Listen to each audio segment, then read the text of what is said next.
literatura, hoje com o segundo módulo, que é Barroco Brasileiro, continuamente dando enfatização às nossas aulas que já vêm sido feitas e preparadas com todo carinho para vocês. Nessa segunda parte vamos falar de Barroco. O marco inicial do Barroco no Brasil é o ano de 1601, século XVII, com a publicação de Bento Teixeira em Prosopopeia. Essa obra era uma obra basicamente intuída na obra de Os Lusíadas de Camões. Lá em Os Lusíadas, Camões apresentava Portugal e, consequentemente, também em Prosopopeia ele faz a mesma coisa, o Bento Teixeira. Porém, como é uma obra que é iniciada dentro do Brasil, ela já traz para nós a ideia de que o conceito do Barroco era um conceito de literatura. Eis aí porque se chama a primeira literatura dentro do Brasil, chamada literatura brasileira. Essa literatura barroca fora conceituada porque ela queria premeditar os conceitos medievais, trazendo a ideia do antropocentrismo e o teocentrismo. E o que danado é isso? Antropocentrismo, o homem centro do mundo; teocentrismo, Deus o centro do mundo. As características que a gente tem dessa ideia do barroco são primeiramente as características históricas. Dentro do Brasil, a gente vê a questão açucareira sendo condicionada através da região pelos holandeses, a denominação da Espanha com Portugal e a transformação econômica dessa atividade açucareira acontecendo dentro da nossa terra brasileira, que agora já era chamada de Brasil. Já a questão das características, ela tem um fato de dualidade. Vamos falar primeiramente de dois autores em especiais. Primeiro, Gregório de Matos Guerra e segundo, Padre José de Anchieta. Eis aí que vamos vislumbrar e divulgar a diferenciação entre os dois. A literatura barroca tem uma característica propícia, chamada de característica conceptista e chamada de característica cultista. Vamos dar uma olhada nelas. A conceptista era a ideia propícia, isto é, o foco da ideia repercutia na própria literatura, jogo das ideias. Já a literatura cultista, a característica cultista, ele vem com o jogo das palavras, uma coisa mais fácil de ser compreendida e melhor também voltada à própria literatura. Esses dois autores que se fora falado, tanto Gregório de Matos quanto o Padre Antônio Vieira, eles estão distinguidos em relação a essas duas características. Gregório de Matos Guerra, um dos mais importantes, era baiano, isto é, o foco totalmente voltado ao Brasil e tinha muita influência em sua terra natal. Porém, ele, devido à sua literatura, que era literatura contemporânea, totalmente para aquela época, e cultista, trazida totalmente voltada a poesias lírico-amorosa, lírica satírica e lírica religiosa. A lírica amorosa, ela dividia-se entre o homem e a carne. Isto é, ele tinha a ideia de que o homem, ele era voltado à carne ao qual era o pecado desse próprio homem. Não é à toa que um dos livros mais importantes dessa época é a poesia dele, chamada de Santana. Logo depois a gente vem para a poesia religiosa, que também ressalva essa indagação entre religiosidade. Era o homem e o pecado, era a contraversão do homem e do pecado. Pecar, mas ter que pecar de novo para poder mostrar que é um homem de fato. Era essa a indagação de Gregório de Matos. Qual é o homem que nunca peca depois que pede perdão? Aí, de fato, a gente tem a indagação do livro, da poesia dele, Pequei Sem Lucro, uma obra muito importante. Já a questão da literatura lírico-satírica era aquela literatura que falava mal de alguém ou de alguma coisa. O falar mal de Gregório de Matos era o falar mal da cidade Bahia dele, né? Então, consequentemente, ele fala a respeito dessa Bahia de uma maneira totalmente diferente da qual os outros autores ressalvavam, né? Bahia, aquela Bahia que não tinha a propiciedade daquilo que ele tanto desejava. Então, Triste Bahia é o exemplo de uma obra muito ressalvada pelo Gregório de Matos. Já o Padre Antônio Vieira, aquele ao qual estava situado pela característica do conceptismo, que era o jogo das ideias, ele trazia uma literatura de cunho religioso. Por isso que suas obras são voltadas mais a sermões religiosos.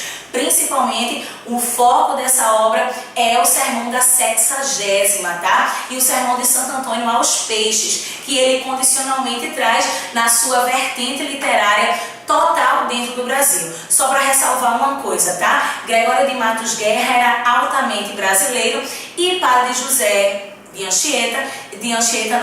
Padre Antônio Vieira, ele era totalmente voltado à literatura portuguesa, porque ele era português, mas vinha para o Brasil para ressalvar essa estrutura religiosa. Vamos focar também as características. Fora a característica do concebitismo e do cultismo, a gente tinha a característica da dualidade, a gente tinha a característica do jogo do claro e também do escuro, que era nas obras de artes, quando vinha a claridão da ideia das cores, era falar de uma obra alegre, uma obra bastante quista.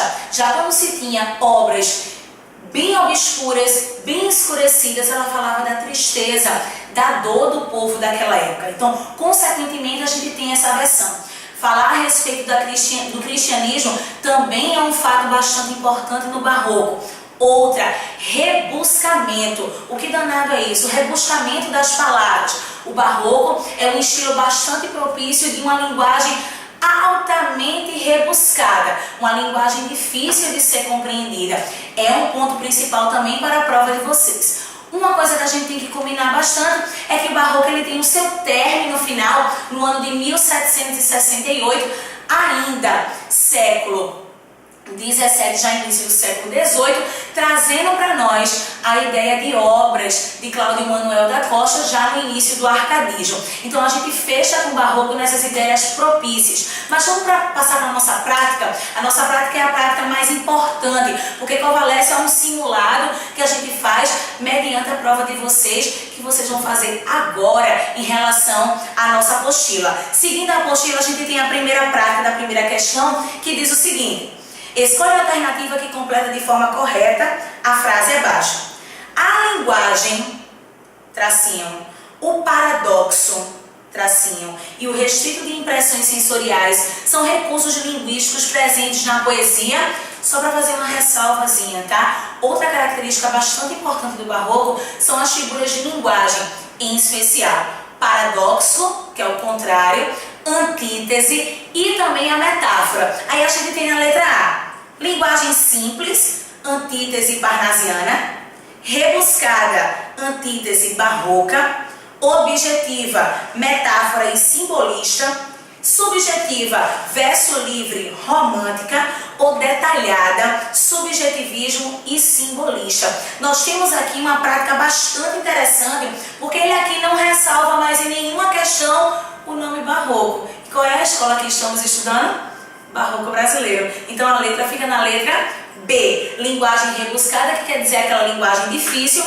Antítese, consequentemente trazendo para nós o antes e o depois. E barroca, porque é a nossa literatura do século XVII. Na segunda questão nós temos: assinale a alternativa incorreta.